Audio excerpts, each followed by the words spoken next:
Additionally, allow me to offer a congratulations from Major General George J. Franz III, the commander of the United States Army Intelligence and Security Command. I see many quizzical looks now as people are trying to figure out what exactly is Class Golf Papa. Please allow me to explain.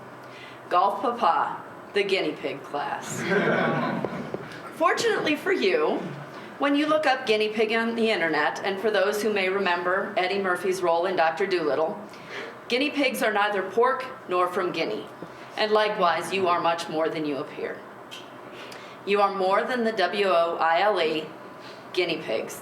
You are the first iteration of our current and future leaders who will continue to determine what right looks like for our military intelligence, warrant officer education, and the generation that will continue to take us forward into Force 2025 and beyond. I always feel I should try to use my best Tim Allen impression when I do that, but fortunately for you, I understand what my limitations are. Our future force will do what every generation of soldiers bemoans when met with the challenge. Voice our concerns over the fact that we will have to do more with less. And then you will do exactly as our warrant officer cohort does, and you will find the answer in the sea of questions. We will always have to do more with less, but because of technology, we have the luxury to support operations in a more lethal and quick answering response than we ever have before.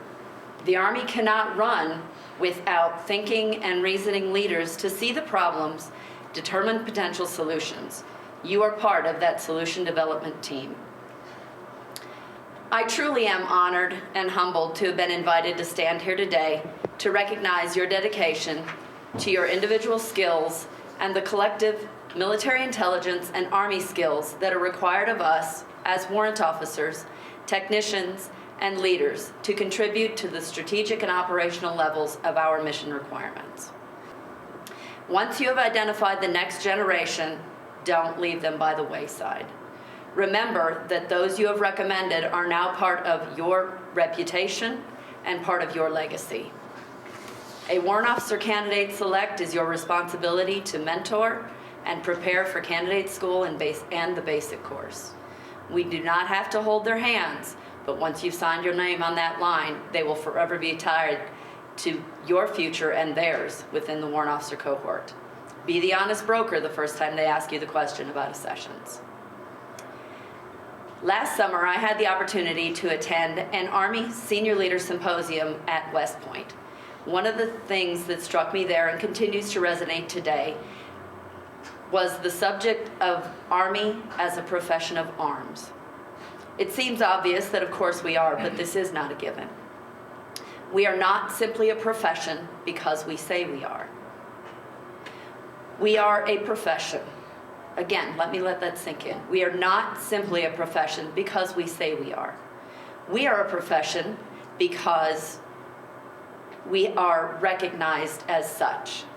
We must be trained, we must be trusted, and above all else, we must be professional. I submit to you that we must embrace our responsibility of our warrant officer cohort, technical acumen and leadership. We cannot be warrant officers without both of those traits. These are not simply words that are placed in the OER support form in Section 5. These are words, technician and leader. These words are the left and right limits of the keystone atop the arch that connects our history as part of the non-commissioned officer corps, the backbone of the Army, and our dedication to our skills as the subject matter experts, the warrant officers. The Warrant Officer Corps and now the Warrant Officer Cohort have come leaps and bounds since an act of Congress on 7 July 1918 created both the Army Mine Planner Service and the Warrant Officer.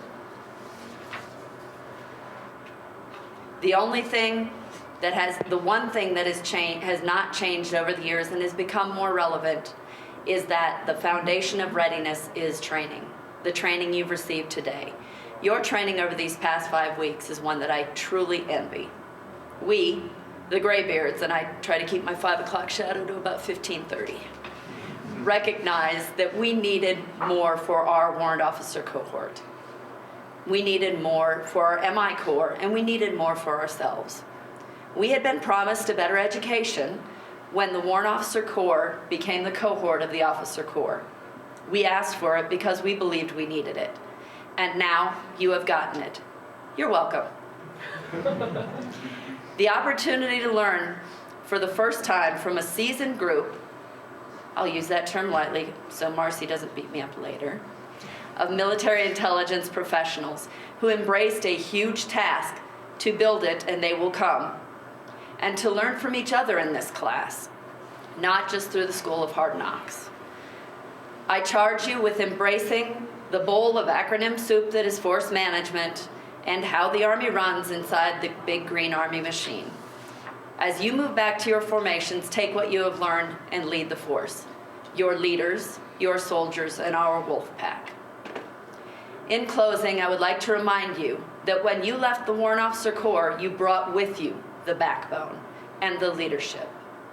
When the Army retired the Warrant Officer Corps and the Eagle Rising, they too became a part of our proud heritage that we continue to carry forward and acknowledge all that has been given to us. When you leave here today, you carry with you a better education than those who have gone before you. Continue to be part of that solution. Continue to improve the education you have received. You are the future of our force, and you are the recruiters for our future. As you heard me say this morning, and as I always say, please allow me to conclude with a quote from Rudyard Kipling. For the strength of the pack is the wolf, and the strength of the wolf is the pack. Protect your wolf pack. Protect the Warrant Officer cohort. Do us proud. Thank you. Congratulations. Always out front, Army strong.